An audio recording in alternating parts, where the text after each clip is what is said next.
மத்தேயு சுவிசேஷம் 1ஆம் அதிகாரம் 21ஆம் வசனம் படிப்போமாக. ಆಕೆಯು ಒಬ್ಬನನ್ನು ನಡೆಯುವಳು, ನೀನು ಆತನಿಗೆ ಯೇಸು ಎಂದು ಹೆಸರಿಡಬೇಕು. ಯೇಸು ಎಂದು ಹೆಸರಿಡಬೇಕು. ಯಾಕೆಂದರೆ ಆತನೇ ತನ್ನ ಜನರನ್ನು ಅವರ ಪಾಪಗಳಿಂದ ಬಿಡಿಸಿ ಕಾಯುವನು ಅಂದನು. ಆ ಪಾಪಗಳಿಂದ ಬಿಡಿಸಿ ಕಾಯುವನು ಅಂದನು.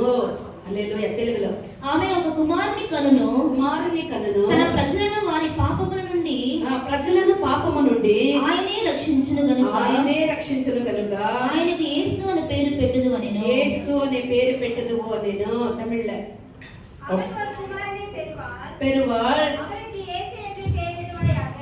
இயேசு என்ற பெயரிடுவாயாக. ஏனெனில் அவர் தமது ஜனங்களின் பாவங்களை நீக்கி அவர் தம் ஜனங்களுடைய பாவங்களை நீக்கி அவர்களை ரட்சிப்பார் என்றார். హల్లెలూయా. హల్లెలూయా. ఆమె ఒక కుమారుని కనును, ఆ యొక్క బిడ్డకు యేసు అనే పేరు పెట్టబడును అని ఈ యొక్క వాక్యములో మనం చూస్తూ ఉన్నాము. அவள் ஒரு குமாரனை பெறுவாள், அவருக்கு இயேசு என்று பெயரிடுவாயாக என்ற వచనத்திலே படிக்கிறோம். ఆయన తన ప్రజల్ని వారి పాపము నుండి ఆయనే రక్షించును, అందుకు ఆయనకి యేసు అనే పేరు పెట్టాలనేటువంటి ఒక వార్తని మనము దేవదూత చెప్పుట మనం వింటూ ఉన్నాము. அவர் தமது ஜனங்களின் பாவங்களை நீக்கியவரை ரட்சிப்பார் என்ற கர்த்தர் அவர்களுக்கு இயேசு என்று பெயரிடுவாயாக என்ற வசனத்திலே படிக்கிறோம். ప్రియమైనటువంటి దేవుని యొక్క జనమా, ప్రియమైన దేవుని ఈ జనమే, లోకములో లోక ఆరంభము నుండి ఇంతవరకు అనేక మంది జన్మించి ఉండవచ్చు. இந்த உலக துவக்கம் முதற்கொண்டு எத்தனையோ பேர் பிறந்திருக்கலாம். ఎంతో మంది జన్మించి ఉన్నారు కూడా. எத்தனை பேர் பிறந்திருக்கிறார்களோ అనేక మంది ఎన్నో గొప్ప గొప్ప సాధనల్ని చేసి ఎన్నో రంగాల్లో వాళ్ళు ఎదిగి వాళ్ళ పేర్ల ప్రఖ్యాతుల్ని గాంచినటువంటి జ్ఞానులు విజ్ఞానులు కలరు. பாருங்கள், எத்தனையோ பேர் பிறந்து பல துறைகளிலே அவர்கள் பெரிய சாதனைகளை செய்திருக்கிற ஜனங்களை நாம் பார்க்கிறோம். ఎంతో మంది ఎంతో మంది ఎక్కడెక్కడ పుట్టి ఎన్నో తత్వాల్ని వాళ్ళు రూపించి వాళ్ళ తత్వ జ్ఞానిలుగా కూడా వాళ్ళు మహాన్ వ్యక్తులుగా కూడా అయి ఉన్నారు. எத்தனையோ ஜனங்கள் பல இடங்களிலே பிறந்து தன்னுடைய தத்துவத்தின் மூலமாக பெரிய ஞானிகளாக மாறி இருக்கிறதை நாம் பார்க்கிறோம். అనేక కార్యాలని లోకానికి తెలియపరచనటువంటి జ్ఞానులుగా మారి ఉన్నారు. అనేక కార్యங்களை உலகத்துக்கு வெளிப்படுத்துகிற ஞானிகளாயும் இருக்கிறார்கள். అనేక తత్వ జ్ఞానము వల్ల అనేక కార్యాలని బోధించిన మహాన్ వ్యక్తుల్ని కూడా మనము ఆది నుండి లోకారంభము నుండి ఇంతవరకు మనం చూడగలము. சில தத்துவ ஞானத்தின் நிமித்தமாக అనేక జనங்களுக்கு కార్యங்களை బోధిத்தை குறித்து நாம் உலக தோற்றம் முதற்கொண்டு பார்த்து கொண்டிருக்கிறோம். ఎన్నో రకాలైనటువంటి ఒక లోకానికి ఒక మెసేజ్ ని కూడా అనేక మహాన్ వ్యక్తులు ఇచ్చి ఉన్నారు. இந்த உலகத்துக்கு பல விதமான ஒரு அம்சங்களை பெரிய கருத்துக்களை இந்த உலகத்துக்கு சொல்லியிருப்பதை நாம் பார்க்கிறோம். ఆశే దుఃఖకి మూల కారణాన్ని కూడా ఒక ధర్మాన్ని స్థాపించినటువంటి ఒక మహాన్ వ్యక్తి చెప్పిరే.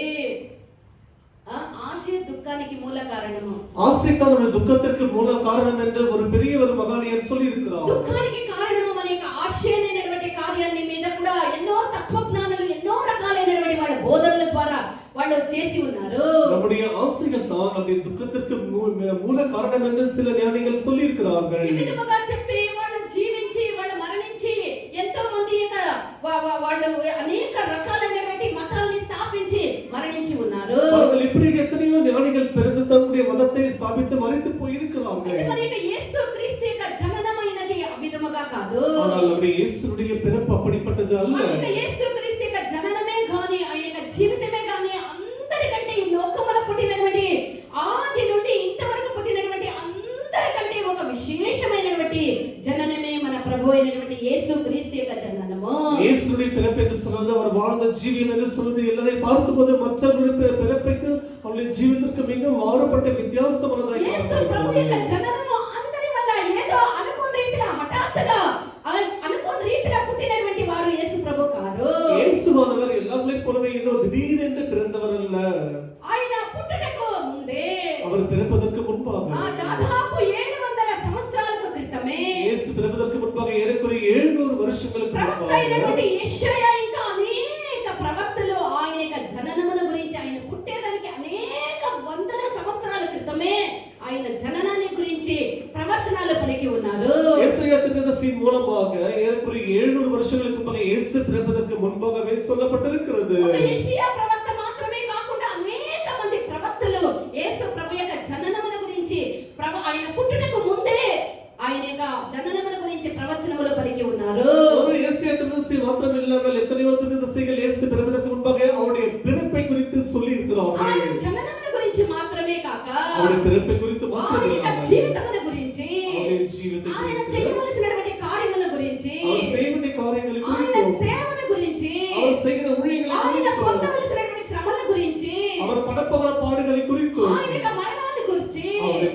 குறித்து ఆయన యొక్క పునరుత్థానం గురించి కూడా అనేక ఆయన జీవితం యొక్క సంక్షిప్తమని ఆది నుండి అంతం వరకు ఆ మరణము నుండి జననము నుండి పునరుత్థానం వరకు చేయవలసిన కార్యాన్ని ముందుగానే ఎన్నో సంవత్సరాల క్రితమే ఆయన గురించి ప్రవచనములు చెప్పి ఉన్నారు. அவர் உயிர்த்தெழுதலை குறித்து அப்படியே அவர் இயேசு பிறந்தது முதற்கொண்டு மரித்து உயிர்த்தெழுதல் வரைக்கும் எல்லா காரியங்களையுமே அவர்கள் முன்பாகவே சொல்லியிருக்கிறார். ఆయన జనించిన తర్వాత ఆయన గురించినటువంటి ఉద్దేశాన్ని ఏ విధము చేతనైనను ఆయన మార్చలేదు. యేసు ప్రభువారు మార్చలేదు. அவர்கள் அப்படி சொல்லப்பட்ட விதமாகவே இயேசு பிறந்த பிறகு அவர் குறித்து சொல்லப்பட்ட காரியங்களை அவர் மாற்றவில்லை. ఆయన జననమున గురించి ముందుగానే చెప్పబడినటువంటి విధముగానే ఆయన యొక్క ఉద్దేశమును ఆయన ఆ ఉద్దేశమును యేసు ప్రభు తన యొక్క శరీరములో నెరవేర్చిరి. அவர்கள் இயேசு குறித்து என்னவெல்லாம் சொல்லப்பட்டிருக்கிறதோ அப்படியே இயேசு தன்னுடைய சரீரத்தில் எல்லாவற்றையும் நிறைவேற்றினார். ఇక్కడ మత్తయి సువార్త 1వ అధ్యాయము 23వ వాక్యమును మనం మరలా చదివినట్లయితే மத்தேயு சுவிசேஷம் 1వ அதிகாரம் 23వ వచనం படிக்கும்போது ప్రభు తన ప్రవక్త ద్వారా పలికిన మాట నెరవేరునట్లు ఇదంతయు జరిగెను. ఇమ్మానుయేలు పేరునకు భాషాంతరమున దేవుడు మనకు తోడని అర్థము. 22వ వాక్యమును చదవమా. ఇదిగో కన్యక గర్భవతి అయి కుమారుని కనును. ఆయనకు ఇమ్మానుయేలు పేరు పెట్టుదురు. ఆయనకు ఇమ్మానుయేలనే పేరు పెట్టబడును అని ప్రభు తన ప్రవక్త ద్వారా పలికిన మాట నెరవేరునట్లు ఇదంతయు జరిగెను. అని ప్రభు తన ప్రవక్త ద్వారా పలికినటువంటి మాట నెరవేరినట్లు ఇదంతయు జరిగెను. హల్లెలూయా. వేరే భాష ఏంటి? కన్యకే. அவள் இது ஒரு கன்னிகை கர்ப்பவதியாகி ஒரு குமாரனை பெறுவாள். அவருக்கு இம்மானுவேல் என்று பெயரிடுவார்கள் என்று சொன்னார். இம்மானுவேல் என்பதற்கு தேவன் நம்மோடு இருக்கிறார் என்று அர்த்தமாம். ఇగో ಒಬ್ಬ ಕನ್ನಿಕೆಯು ಗರ್ಭಿಣಿಯಾಗಿ ಮಗನನ್ನು ಹಡೆಯುವಳು. ಆತನಿಗೆ ಇಮ್ಮಾನುವೇಲ್ ಎಂದು ಹೆಸರಿಡುವರು. ಅವರಿಗೆ ಇಮ್ಮಾನುವೇಲ್ ಎಂದು ಹೆಸರಿಡುವರು. ದೇವರು ನಮ್ಮ ಕೂಡ ಇದ್ದಾರೆಂದು ಈ ಹೆಸರಿನ ಅರ್ಥ. ಹಲ್ಲೆಲೂಯಾ. ఆయన పుట్టుటకు ముందే ఆయన యొక్క పేరును కూడా దేవుడు తన యొక్క ప్రవక్తల దూతల ద్వారా దేవుడు తెలియపరిచింది. அவர்கள் இயேசு பிறந்ததற்கு முன்பாக அவருடைய பெயரையும் கூட அந்த தீர்க்கதரிசி மூலமாய் சொல்லப்பட்டிருக்கிறது. దూత ఏమని పేరు పెట్టాలి అనేటువంటి ఆ యొక్క పేరును కూడా ప్రకటిస్తూ ఉన్నారు. அவர்களுக்கு தேவதூதனானவர் அவருக்கு என்னவென்று பெயரிட வேண்டும் என்று சொல்லி இருக்கிறார். గర్భవతి కుమారుని కనును. ஒரு கன்னிகை கர்ப்பவதியாகி ஒரு குமாரனை பெறுவாள். ఇమ్మానువేల్ అనే పేరు పెట్టబడును. அவருக்கு இம்மானுவேல் என்று பெயரிடுவாயாக. ఇమ్మానువేల్ అనేటువంటి పేరులకు అర్థము ఆయన సదాకాలము ఎల్లప్పుడూ ఆయన తన ప్రజలతో ఉండునని అర్థము. இம்மானுவேல் என்ற பெயருக்கு அர்த்தம் எப்பொழுதும் தன்னுடைய ஜனங்களோடு அவர் இருப்பார் என்று அர்த்தமாகும். ఇదంతా కూడా యేసు ప్రభు పుట్టేదానికి ముందే జరిగినటువంటి ఆయన గురించి తెలియపరిచినటువంటి వార్తలు ఇవి. இவை எல்லாமே கூட இயேசு பிறந்ததற்கு முன்பாக அறிவிக்கப்பட்டதா இருக்கிறது. యేసు ప్రభు ఈ లోకములో పుట్టిన తర్వాత ఈ యొక్క ఉద్దేశం అంతా కూడా నెరవేర్చబడే. இயேசு பூமியிலே பிறந்த பிறகு அவரால் சொல்லப்பட்டு அவர் குறித்து சொல்லப்பட்ட எல்லா காரியங்களும் நிறைவேற்றப்பட்டது. 2000 సంవత్సరాల క్రితము మాత్రమే కాక 2000 வருஷங்களுக்கு முன்பாக மாத்திரம் இல்லாமல் ఆయన 2000 సంవత్సరాల క్రితము పుట్టినది మాత్రమే కాక 2000 வருஷங்களுக்கு முன்பாக பிறந்தது மாத்திரம் இல்லாமல் విశ్వసించినటువంటి ప్రతి ఒక్క హృదయంలో ఆయన నేడు కూడా పుడుతూ ఉన్నాడు. இன்றைக்கு கூட யாரெல்லாம் அவரை குறித்து விசுவாசிப்பார்களோ அவருடைய இதயத்தில் எல்லாமே இயேசு பிறந்து கொண்டு தான் இருக்கிறார். మనము వేదాన్ని చదివినప్పుడు நாம் பரிசுத்த வேதாகமத்தை படிக்கும்போது యేసు ప్రభు యొక్క జననం గురించి మనము చాలా దీర్ఘముగా చాలా సుదీర్ఘముగా మనము నేర్చుకోగలము. இயேசுவின் பிறப்பை குறித்து மிகவும் ஆழமாய் தெரிந்து கொள்ளலாம். 7వ అధ్యాయం 14వ వాక్యాన్ని చదివినట్లయితే ஏசாயா 7వ அதிகாரம் 14వ వచనం படிக்கும்போது కాబట్టి ప్రభు తానే ఒక సూచన మీకు చూపును. ఆలకించుడి. కన్యక గర్భవతి అయి కుమారుణ్ణి కని అతనికి ఇమ్మానువేల్ అనే పేరు పెట్టును. హల్లెలూయా. ஆதலால் ஆண்டவர் தாமே உங்களுக்கு ஒரு அடையாளத்தை கொடுப்பார். இது ஒரு கன்னிகை கர்ப்பவதியாகி குமாரனை பெறுவாள். హల్లెలూయా. ఇక్కడ కన్యక గర్భవతి అయి ఒక కుమారుని కనును ఆయన అనే యెషయా ప్రవక్త ద్వారా ఆయన పలికినటువంటి వార్త ఇది. இங்கே ஒரு கன்னிகை கர்ப்பவதியாகி ஒரு குமாரனை பெறுவாள் என்று இங்க ஏசாயா தீர்க்கதரிசி சொல்லுகிறார். దేవుని యొక్క జననమును గురించినటువంటి మొదటి ఆనవాలు ఇదే. இயேசு கிறிஸ்துவின் முதலாவது அறிவிப்பாய் இது இருக்கிறது. కన్యక గర్భవతి అయి ఒక కుమారుని కనును ఉన్నది. அவர்கள் கன்னிகை கர்ப்பவதியாகி ஒரு குமாரனை பெறுவாள் என்று சொல்வது ஒரு அடையாளமாக యేసు ప్రభు இருக்கிறது. యొక్క లోకములో శారీరకంగా పుట్టుటకు యేసు ప్రభుకు ఒక కన్యక అవసరమై ఉండే. இயேசு இந்த பூமியிலே வம்சத்திலே பிறக்கும்படிக்கு ஒரு கன்னிகை தேவைப்பட்டது. యేసు ప్రభు జన్మించుటకు ఒక కన్యక యొక్క గర్భమైనది అవసరమై ఉండే. இயேசு பூமியிலே பிறப்பதற்கு ஒரு கன்னிகையின் கர்ப்பம் தேவைப்பட்டது. ఆయన శారీరకంగా పుట్టుటకు ఒక కన్యక ఒక గర్భము తండ్రి అయినటువంటి దేవునికి అవసరమై ఉండే. அவர் சரீர பிரகாரமாய் பூமியிலே பிறப்பதற்கு ஒரு கன்னிகையின் கர்ப்பம் தேவைப்பட்டது. ప్రియమైనటువంటి దేవుని యొక్క బిడ్డ, ప్రియమైన దేవుని పిల్లలు, నేడు ఆయన మన యొక్క హృదయంలో జన్మించడానికి ఇష్టపడుతూ ఉన్నారు. இன்றைக்கு இயேசு நம்மிலே பிறப்பதற்கு அவர் விரும்புகிறார். ఆయనకి మనం ఒక కన్యకగా ఉండాలి. మన హృదయంలో మన యొక్క యేసు పుట్టాలి అంటే அவர் கன்னிகையை நம்ம பூமியில் அவர் இயேசு நம்மிலே பிறக்க வேண்டும் என்று சொன்னால் ఇలాంటి ఒక కన్యక అనేటువంటి ఒక స్థితి కావాలి. இந்த கன்னிகை என்ற ஒரு நிலைமை நமக்கு வேண்டும். కన్యక అనగా కళంకము లేనటువంటి ఒక జీవితము. கன்னிகை என்று சொல்லும்போது ஒரு கலக்கமில்லாத ஜீவித்தை காட்டுகிறது. కన్యక తన జీవితమందు ఒక కళంకము లేకుండా ఏ విధముగా ఉంటుందో మన యొక్క హృదయంలో ఏ ఒక కళంకము ఏ ఒక కల్మషము లేకుండా మన యొక్క హృదయము శుద్ధముగా ఉన్నట్లయితే మన యొక్క యేసు ప్రభు పుట్టుటకు మన యొక్క హృదయము దేవుడు ఎన్నుకొనును. அவர்கள் கன்னிகை என்று சொல்வதில் அவள் எப்படி தன்னை எப்படி பரிசுத்தமாக பாதுகாத்து கலக்கமில்லாமல் பாதுகாத்துக் கொள்வாளோ அதே விதமாக இயேசு நம்மில் பிறப்பதற்கு நமக்கு ஒரு சுத்த ஒரு இருதயம் தேவைப்படுகிறது. పరిశుద్ధాత్మ ద్వారా మనము నింపబడినప్పుడు பரிசுத்தாவியின் அபிஷேகம் நம்மை நிரப்பப்படும் போது మనము మన యొక్క హృదయంలో ఉన్నటువంటి కల్మషములన్నీ కడిగి పరిశుద్ధాత్మ ద్వారా నింపబడినప్పుడు ఈ ఒక అనుభవాన్ని మనం పొందుకుంటాము. நம் இருதயத்தில் எல்லா விதமான அழுக்கு பல விதமான மாவு எல்லாவற்றையும் அசுசியம் நீங்கி சுத்திகரிக்கப்படும் போது இப்படியாக இயேசு நம்மில் பிறக்கிற விதமாக காணப்படுவோம். పరిశుద్ధాత్మ ద్వారా దేవుని యొక్క ప్రేమ రసము మన యొక్క హృదయంలో కుమ్మరింపబడినప్పుడు பரிசுத்தாவியின் அபிஷேகத்தின் மூலமாய் அன்பின் ரசம் நம்மில் ஊற்றப்படும் போது అన్యమైనటువంటి కార్యములన్నిటికీ కూడా మనము దూరముగా ఉండేదానికి ఆ పరిశుద్ధాత్మ మనల్ని బలపరుస్తుంది. மற்ற எல்லா காரியங்களுக்கும் தூரமாய் இருப்பதற்கு பரிசுத்தாவியானவர் நமக்கு உதவி செய்வார். మన పెండ్లి కుమారుడు మన యొక్క హృదయమందు ఆసీనుడై ఉండాలి. நம்முடைய மனவாளன் நம்முடைய இயேசு நம்மிலே வீற்றிருக்க మన வேண்டும். పెండ్లి కుమారుడైనటువంటి యేసు మన యొక్క హృదయములో ఎంతో ఆసీనుడై ఉండాలి. பாருங்கள், நம்முடைய மனவாளனாகிய இயேசு நம்மிலே வீற்றிருக்க ఆ యొక్క வேண்டும். ఆశ మన ఒక్కొక్కరికి ఉండాలి. அந்த ஆசை நம்ம எல்லாருக்குமே இருக்க ఈ வேண்டும். అనుభవాన్ని మనము మరచి இந்த அனுபவத்தை நாம் ఈ மறந்து లోకము వెంట పోయి இந்த ఉలగத்துக்கு பின்னாக ఈ போய் లోకము యొక్క కార్యములు ఈ లోకము యొక్క అలంకరణ ఈ లోకము యొక్క ఆభరణాలు ఈ లోకము యొక్క చిన్న వేడుకలతో మనము క్రిస్మస్ ని ఆచరించేదానికి కాదు మన యొక్క దేవుడు మనకు పుట్టినది. இந்த பூமியில அனுசரிக்கிறதான இந்த வேடிக்கையான காரியங்களை செய்து நாம் அப்படி இருப்பதற்கான தேவ இயேசு பிறந்திருப்பது. మన యొక్క స్థితి మనం కన్యకగా మనం మారాలి. நம்முடைய நிலைமை கன்னிகையாக மாற வேண்டும். ఆ సంఘానికి పౌలు చెప్పినప్పుడు ఏమంటూ ఉన్నాడు? சபைக்கு பரிசுத்த பவுல் சொல்லும்போது గలాతీయులు 4వ అధ్యాయం 19వ వాక్యాన్ని చదవండి. கலாத்தியர் 4ஆம் அதிகாரம் 19ஆம் வசனம் படியுங்கள். నా పిల్లలారా నా పిల్లలారా క్రీస్తు స్వరూపమును మీ ఎంత ఏర్పడు వరకు మీ యందు ఏర్పడు వరకు మీ విషయమై మరలా నాకు ప్రసవ వేదన కలుగుతూ ఉన్నది. కాబట్టి మనం పరిశుద్ధాత్మ అభిషేకముతో నింపబడినప్పుడు ஆகிய பரிசுத்தாவியின் அபிஷேகத்தின் மூலமாய் நிரப்பப்படும் போது దేవుడు అనుగ్రహించినటువంటి కళంకములైనటువంటి ఒక కన్యకత్వమైనటువంటి ఒక జీవితాన్ని మనం కాపాడుకొనుటకు వీలగును. தேவன் நமக்கு கொடுக்கிறதான ஒரு கலக்கம் இல்லாத ஒரு பரிசுத்தமான మన యొక్క ஜீவிதத்தை హృదయములో క్రీస్తు మన యొక్క హృదయములో ఆయన రూపించబడును. அப்பொழுது இயேசுவின் இதயத்திலே அவர் உருவாக்கப்படுவார். దీని ద్వారా మనం ఈ యొక్క లోకానికి ఒక ఆనవాళ్ళుగా మనం ఒక్కొక్కరు కూడా ఒక సూచనగా మనం మారుదాము. இவை எல்லாமே உலகத்துக்கு ஒரு அடையாளமாக நம்ம எல்லாருமே உலகத்துக்கு மாறுவோம். ప్రియమైనటువంటి దేవుని యొక్క జనమా, ప్రియమైన దేవుని మనము జనమే, దేవుని మన యొక్క హృదయములో రూపొందేదానికి మనం కన్యక యొక్క అనుభవాన్ని మనము కళంకములైనటువంటి కపటములైనటువంటి నిష్కళంకమైనటువంటి యొక్క హృదయాన్ని మనం కలిగి ఉండటకు దేవుడు మన కృప అనుగ్రహించుదురు గాక. இயேசு நம்மில் உருவாக்கப்படுவதற்கு ஒரு கன்னிகை போன்ற ஒரு கலக்கமில்லாத இருதயத்தை நம்மில் உருவாக்குவோமாக. లూకా సువార్త 2వ అధ్యాయం 12వ వాక్యాన్ని చదవండి. லூக்கா சுவிசேஷம் 2ஆம் அதிகாரம் 12ஆம் வசனம் படியுங்கள்.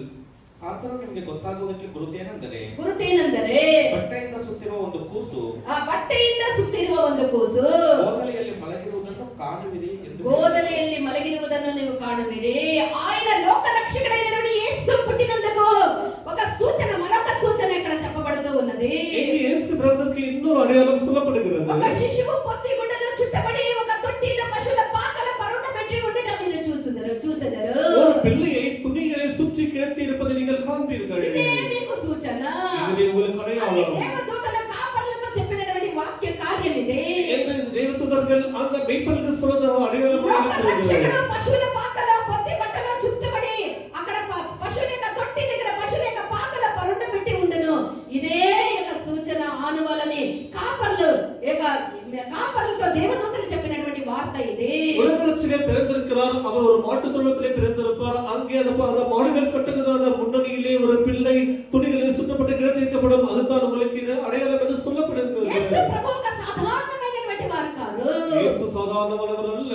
దైవత్వము కలిగినటువంటి తండ్రి యొక్క ఏకైక కుమారుడై ఉండిరి. దైవత్వమున యేసు పితావినుடைய ఒరే కుమారుడై இருக்கிறார். అలాంటి ఒక యేసు ప్రభు ఆయన సకల ఐశ్వర్యములని సకల మహిమలని పరలోకమే సకల అనుభవాల్ని ఆయన వదిలి அப்படி இயேசு அப்படிப்பட்டதான சகல வித ஐஸ்வரியத்தையும் பிதாவுக்கு சமர்ப்பணம் எல்லாம் அவர் ஒரு கரத்தில் விட்டு விட்டவராக సృష్టించి సర్వమును తన ద్వారా తన కొరకై సృష్టించబడినటువంటి ఆ యొక్క యేసు యొక్క లోకానికి వచ్చి ఆయన అరుదించేదానికి ఆయన పుట్టేదానికి ఆయన ఒక పశువుల పాకని ఏర్పరచుకొనిరి. பாருங்கள், உலக ரட்சகர் அவர் எல்லாவற்றையும் அவரை உருவாக்கினார். அவரால் உருவாக்கப்பட்டது, அவருக்கு உருவாக்கப்பட்டது. ஆனால் அவர் பிறப்பதற்கு பூமியில் இடமில்லாம ஒரு மாட்டு தொழுவத்திலே பிறந்தார். ఆ పశువులు తుడిచేటటువంటి యొక్క బట్టతో ఆయన్ని చుట్టి ఉండిరి. இந்த మాడుகளை துடைக்கிறதான துணிகளை இயேசு சுற்றி இருக்கிறார்கள். ఈ యొక్క శుభ సందేశమైనది ఈ లోకములో ఏమీ లేనటువంటి దీనులైనటువంటి కాపరులకు, జ్ఞానులకు కాదు, గొప్ప గొప్ప వాళ్ళకు కాదు, లోక రక్షకుడు ఎక్కడ పుడతాడని ఈ లోకములో విడవబడినటువంటి నిర్లక్ష్యం చేయబడినటువంటి ఒక కాపరులకు యేసు లోక రక్షకుని యొక్క జననమును గురించి దేవదూతలు ఆ కాపరులకు తెలియపరిచి ఉండిరి. பாருங்கள், இந்த உலக ரட்சகர் பிறந்திருக்கிறார். அவரை குறித்த முதலாவது இந்த அறிவிப்பானது இந்த உலகத்திலே அவரை கணக்கில் எண்ணப்படாத அற்பமாய் எண்ணப்படுகிற இந்த மெய்ப்பர்களுக்கு முதலாவது தேவதூதன் சொன்னார். ఈ యొక్క శుభ సందేశాన్ని లోకములో ఉండేటువంటి గొప్ప గొప్ప జ్ఞానులు, గొప్ప గొప్ప స్థాయిలో ఉండేవాళ్ళు ఈ లోక రక్షకుని గురించి ప్రచారం చేయటకును, ఈ సందేశాన్ని చెప్పుటకు ఈ లోకములో ఉండేటువంటి గొప్ప వాళ్ళ వల్ల కాదు. பாருங்கள், இயேசு பிறந்தார் என்ற நற்செய்தியை அறிவிப்பதற்கு இந்த உலகத்திலே பெரிய பெரிய ஞானிகளால் கூட முடியவில்லை. అయితే ఈ యొక్క సందేశమైనది దీనులుగా ఉండేటువంటి యొక్క కాపర్లకి లోక రక్షకుని యొక్క జననముల గురించి ఆ యొక్క ఈ లోకములో విడవబడినటువంటి ఒక దీనులైనటువంటి కాపర్లకి తెలుపబడి ఉంది.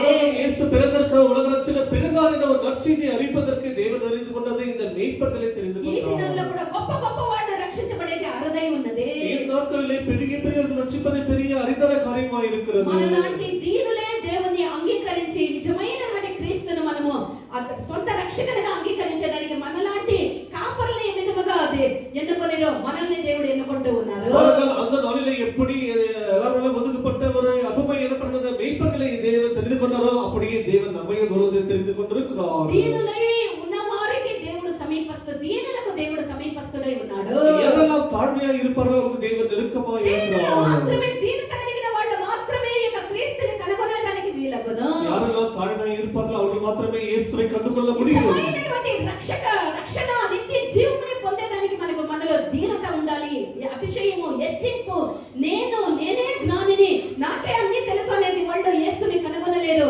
నాకు ఈ దేవుని యొక్క సన్నిధానంలో తగ్గించుకునేటువంటి దీనుల యొక్క హృదయంలో దేవుడు వెలిసి అలాంటి దీనులే నిత్య జీవముని, నిత్య రక్షణని పొందుకోగలరు. அவர்கள் நம்ம தேவனை நம்ம ரட்சிக்கப்பட வேண்டும் என்று சொன்னால் நமக்கு நம்ம எல்லாமே தெரியும் என்ற ஒரு இடத்துல இருந்தால் நம்ம அப்படி ரட்சிக்கப்பட முடியாது, எனக்கு ஒன்றும் தெரியாது. நாம் அப்படி தாழ்மையான நிலைமையில் இருக்கும்போது தான் நம்ம இயேசுவை கண்டு அறிந்து முடியும். కూడా లోక రక్షకుడైనటువంటి యేసుని అనేకమైనటువంటి ఆడంబరములతో, అనేక విధములైనటువంటి అతిశయములతో ఆరాధించే వాళ్ళు అనేక మంది కలరు. இன்னைக்கு கூட அநேக இயேசு அப்படி ஆடம்பரமாக அவர் ஆராதிப்பதற்கு அநேகர்கள் இருக்கிறார்கள். ఏ విధమైనటువంటి వాళ్ళుగా ఉన్నారు అంటే இவர்கள் எப்படிப்பட்டவர்களாக இருக்கிறார்கள்? లోక రక్షకుని సంధించడానికి ఏరోదిక భవనానికి పోయినటువంటి జ్ఞానుల వలె కనబడుతూ ఉన్నారు. இந்த ஜனங்கள் எப்படி இருக்கிறார்கள் என்று சொன்னால் உலக ரட்சகரை காண்பதற்கு அவர்கள் அரண்மனையிலே ஏரோது ராஜாவின் அந்த அரண்மனைக்கு போனவர்களாய் காணப்படுகிறார்கள். లోక రక్షకుడు ఎక్కడ ఉన్నాడు?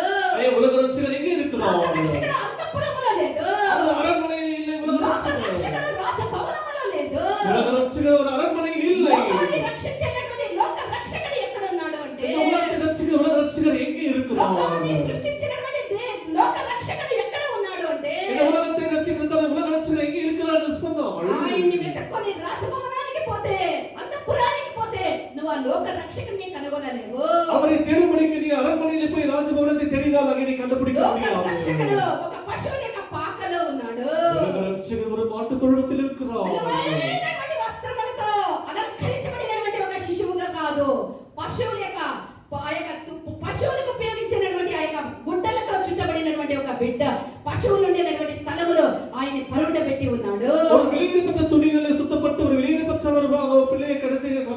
வயலிலே ஆகிய ஒரு மாட்டு தொழுவத்திலே மாடுகளை துணிக்கிற துணையினாலே அவர் இயேசு சுற்றப்பட்டிருக்கிறார். ప్రియమైనటువంటి దేవుని యొక్క బిడ్డ, ఈ క్రీస్తు యొక్క దీనతను, నిజమైనటువంటి ఈ యొక్క దీనతను నువ్వు కలిగి ఉంటేనే నిశ్చయముగా నీకు ఆ యొక్క దీనుడైనటువంటి యేసుని నువ్వు నీ యొక్క జీవితంలో నువ్వు అనుభవించగలవు. அந்த இயேசுவை உண்மையான ஒரு தாழ்மையை நீ பெற்றுக்கொண்டால் மாத்திரமே நீ இயேசுவை நீ அறிந்து கொள்ள முடியும். మత్తయి సువార్త 2వ అధ్యాయం 9వ వాక్యాన్ని చదవండి. மத்தேயு சுவிசேஷம் 2వ అధ్యాయం 9వ వచనం படிப்போமா. వారు రాజు మాట విని రాజు మాట విని బయలుదేరి పోవచ్చు ఉండగా ఇదిగో తూర్పు దేశమున వారు చూచిన నక్షత్రము ఆ నక్షత్రము ఆ శిశువు ఉండిన చోటికి మీదుగా వచ్చి నిలిచి వరకు వారికి ముందుగా నడిచెను.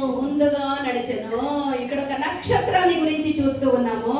இங்க ஒரு நட்சத்திரத்தை குறித்து பார்க்கிறோம். లోక రక్షకుడైనటువంటి యేసు జననాన్ని గురించి జనించి ఉన్నాడని ఆయన నమస్కరించి ఆయన ఆరాధించడానికి ముగ్గురు జ్ఞానులు బయలుదేరి వస్తూ ఉన్నారు. பாருங்கள், இங்க இயேசுவை உலக ரட்சகர் பிறந்திருக்கிறார். அவரை நமஸ்கரிக்கும்படிக்கு இந்த சாஸ்திரிகள் புறப்பட்டு வருகிறார்கள். లోక రక్షకుడిని చూపించడానికి ఒక నక్షత్రము వాళ్ళకి ముందుగా వస్తూ ఉన్నది. அந்த சாஸ்திரிகளை வழிகாட்டும்படிக்கு ஒரு நட்சத்திரம் அவர்களுக்கு வழிக்கு முன்னே செல்கிறது.